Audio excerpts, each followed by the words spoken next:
So this is the Aerocool Cylon case, and obviously it's by Aerocool. And actually, before we go any more into this video, down below, check out the merch store if you want to go and buy something and support this channel. There will always be a link in the description down below, anything I have in my videos. Let's get on with the video.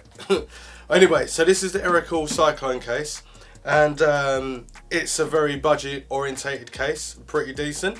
So people that are more like wanting to have a really budget case, but they want to have a few of the bells and whistles, but they don't want to pay a premium for it, this is the video for you. So let's talk a little bit about the case itself. So on the front, we do have tempered glass, and we've got 4 Phillips screws. So normally it'd probably be better to unscrew it like so, because the glass doesn't have a hanging feature, which you would get more in expensive cases.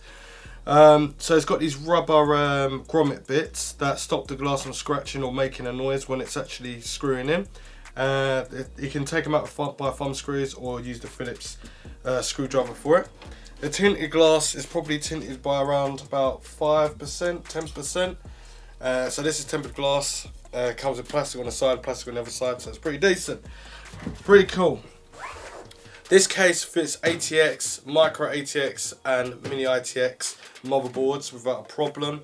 At the top you can fit a 120 fan, at the back you can fit a 120 fan, and at the front, if I remember right, you can fit 3 120s at the front. But the radiator goes into the front of the case, not at the back like normal older case or newer. Not older or newer cases, but like the norm of cases having radiators on the back for a 120 will normally go in the back of a case. This goes in the front, so it's got room for that. It's got 7 expansion slots on there, one being that you can unscrew it and it's fine, the other one's attached to the metal, so you have to snap it off. So if you snap it off in the wrong position, then it's kind of annoying, because you're going to have to probably buy some of the PCI slots to like obviously cover it up. Anyway, the way this case works, which I'm quite amused by, not amused, but what I'm quite taken back by, is that it's got room for another 2 120 fans. So if you've got a graphics card, it's going to basically be exhausting heat out the back, at the top, and taking cold air through the front. But also these fans will help push and go straight out. It's got a filter on the top, as you can see. So to be honest with you, how cheap this case is, it's not bad. It's got a magnetic filter as well to go to the top to keep everything nice and clean. Also at the top, we've got a power button, a headphone jack, a microphone jack, 2 USB 2s, USB 3, a reset button, a LED button indicator, a hard drive indicator, and also SD card indicator and a micro SD card slots. So basically, not indicator, an SD card slot. LED buttons also at the top as well, so that's pretty cool. It's got a nice clicking sensation for the power button, so that's not bad. On the back, obviously 120. There's no room for moving the 120 fan up and down. You've got your little cutout for your power supply. Talking about the cutout for the power supply as well, you do have a cutout into the shroud as well, so you can show off your label for your whatever you got. So now obviously there's Asus with the 4 power supply with the LED writing for overclocking. You could see it on there, but technically you probably wouldn't be looking at this case because it's not as expensive as the power supply itself, so I don't know. But anyway, you've got cutouts, no rubber grommet cutouts at all, just pass-throughs for cable management. You can put a 120 SSD in the back. Let's get to the back. Now, so we've got these screws. These are not captive thumb screws, they're plastic thumb screws with a Phillips end to them. There's no catch to obviously pull these out, so you have to like kind of press and then slide out. It's got a little bit of a flex to it, but it's more of a budget orientated case, so it's going to have a very thinner amount of metal, but it still feels pretty good. Paint job's pretty decent as well. It's pretty covered. Some cases look and cover like a more premium price on their case, but they don't really spray inside the panel as much. You've got just under a finger width of room for cable management on the back, but you can put a 120 SSD. I do have an SSD. Let's put that on there real quick. So we've got an SSD, and this is where that would go. And you just screw down the screws and then have the cables route straight through into the motherboard itself. So there's 1, 2, 3, 4, 5, 6, 7, 8. So 2 on the shroud and then 6 on the back. for cable pass-throughs, and we've got 1, 2, 3. Oh, okay, we've got 4. Is it 1, 2, 3, 4? Yeah, 4 cable tie mounts, so you can tie your cables up and then kind of keep it flat. Now, you only got less than a finger width on the back here where the motherboard is, and then you've got enough room to put the retention bracket on to the motherboard itself, and then it gives you at least a proper finger width room because it kind of steps down and gives you a bit more space. On this computer though, you can put 5 SSDs, or you can put 2 mechanical hard drives and 3 SSDs, or 5 mechanical 2.5 inch hard drives. It's entirely up to you what you want to do with that. So you've got enough space. And this is where mechanical hard drives go. So it's got this plastic fill to it. It's a nice sliding drawer to put the... actually, this is quick mechanical hard drive. So if you've got a mechanical drive that's got all its holes in, which it should do, you can just put the mechanical hard drive on there, the 3.5 inch, and there'll be no problems whatsoever. It will just go straight in and then lock in, so it'll be like a toolless design. I just realised this slides out as well, so you can get, well, this wouldn't go in there like that. That doesn't make any sense, but anyway, that's kind of good. Don't know why they've done that. I'm guessing, that makes perfect sense. So you undo it like that, put the mechanical 3.5 inch hard drive in, and then just close it up, and then it's locked in. That's a good idea. I had to think about that one. Anyway, you've got 2 drives there, so you can have 5 mechanical, 2 mechanical hard drives at 3.5 inch hard drives, or 5 2.5 inch mechanical hard drives, or 5 SSDs. No problem. Anyway, you've got enough room here as well for the power supply. And it also comes with a filter. I'm not feeling the filter. They put a decent filter at the top and a really crappy filter. It's so wafer thin, like it's wafer. But anyway, it's still a filter and it's still included in there. And they've cut the edges so it's not sharp and pointy. So that's pretty cool. And then it's got like these little grips or little slots that you can slot the filter in pretty quick. On the bottom, I can't, yeah, right, so the metal, it's metal that's kind of like a bump that holds the supports the power supply up. So on normal power supply case, or on cases that have little standoffs, so a little bit higher with a little bump, it means that the power supply can be a little bit more away from the actual case itself. They normally have foam or rubber on it. This doesn't have any foam or rubber, it's just a bit of a bump, and then the power supply is situated a little bit, so it's not really like close and vibrating too much.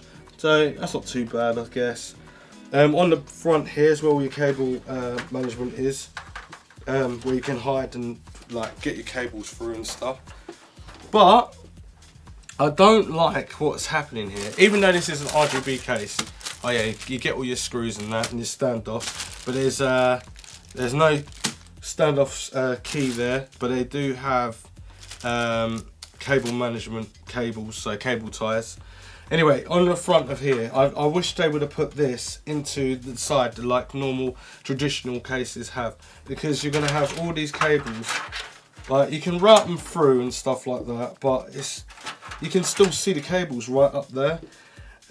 Anyway, on the front we do have RGB, and it has like 15 colours. So let me just check to make sure. I know there's cyan and I know there's purple on there. So this is RGB mode. So you've got RGB flow, RGB mode. So it could be going up and then back up, and then it could be just keep going forward. Then you can cycle through the colours and stuff like that. It's got red, green, blue, white, yellow, cyan and purple. So check out those videos down below.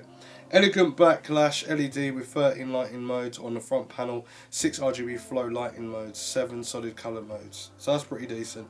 Anyway, let's talk more about this case. So we do get 120mm fan on the back, just a normal plain 120mm fan. You probably swap that out because it's not that expensive to really do. But Aerocool fans are not too bad. Since I've been doing some reviews with their cases, they're not too bad at all. The paint job is a little bit different from the front. This is more proper, like brilliant white, and this is more like a white that is like on a car. It's not too bad, but it doesn't match as what I would like it to see if I was going to buy this case. But this is a budget orientated case. But all in all, it does have on the fan, it's got a DC connector and a Molex connector, which I don't really like on this case because it's just annoying. And let me put a motherboard in. So this is a normal standard or thin line ATX motherboard, and that's what it would look like with a motherboard in there inside the case. So you do have enough room. It could look very nice because just looking at it, it looks like a very smaller case than what it would normally be, but this would definitely have the cables, the 24 pin, even if you're losing spaghetti junction cables, it still would look quite nice like that. And then you could have your SSD right here, and that would look cool depending on however you wanted it. But yeah, that is the case. It's got a little bit of space there for obviously a radiator, but I wouldn't use that space. I would use it right here in the middle because there'll be more room to obviously pass through. There's no clearance really though for airflow that I can see. Let's rip the front off. Shouldn't be this hard, should it? Right, there we go. So I got the front off. You can pinch these, but it takes longer to pinch them all and all that sort of stuff, and it just gets on my nerves. But anyway, RGB line that goes down there, you can take that out, and whatever you want to do. Looks like you can swap the whole thing out and change it if you really wanted to. Cables are a standard, so spaghetti junction cables. The only thing that's actually braided properly is the I/O connectors. The USB's got spaghetti junction like we normally do, but the USB, look, so they could do it. The USB card reader it's got like, that's cable, what's it called, wrapped properly, but they, oh no, what's going on here? So we've got HD audio, that's got a load of cables in there, but if you're liking aesthetics, you're not going to like this, because on a USB 3 cable, they don't normally just have a random bit of USB coming off. That's normally just a USB, or it might be black when it's normally covered, or it might be flat. This is just not cool. I don't like that. But it is a budget orientated case, so I guess, I don't know, would it have been so expensive just to change that? I really don't know. Anyway, you've got a little bit of cable management in the front if you had it under the shroud. So it's not too bad. Anyway, let me put this back on, and I'll give you my final thoughts. So, what is this case for? Well, this case is for anyone that wants to start off with making a computer and haven't got the budget for it. For £44, in links in the description down below if you want to go and support this channel, because that's how much this case is. Also, it is pretty decent price. If you think about it, you're getting tempered glass, slightly tinted. You'll be able to fit a 120 radiator in there if you're starting out with water cooling. It's like AIO water cooling, all-in-one liquid cooling solution. If you're starting out as a gaming computer, this is also a white case, so it looks pretty good for the RGB effects. Talk about RGB effects, got RGB at the front. It's also got SSD and a micro SSD at the top. So say that you're a gamer and a camera person at the same time. You could, all these components in here, it's going to, obviously it's a PC, it's going to be able to do gaming and do video editing if you've got the right components in there, and also you'll be able to do photography and anything else. It's just a computer at the end of the day. So you've got RGBs as well, and that is pretty cool that you can have all of this all at the same time. You've got USB 3 as well at the top, an LED button that can control SSD, micro SSD, room for 120mm AIO. You've got enough room for hard drives, so you've got enough room for storage for games and also photography, video production, stuff like that. And you've also got tempered glass. For £44.99. That's not bad. That's not bad at all. But anyway, I hope this video was helpful. If it was, subscribe, share, like, follow me on all social media platforms. Also, Discord is down the bottom as well. If you want to discuss this further, hit me up at Discord. Just click the link, sign up, done. Not even sign up. I think if you got Discord or whatever, you can just go in there. It's like a little forum, but you can do video and you can do audio, pictures and all that sort of stuff. It's pretty decent. Anyway, I'm Roger, and I'm Roger and out. See you next one. Thanks for watching.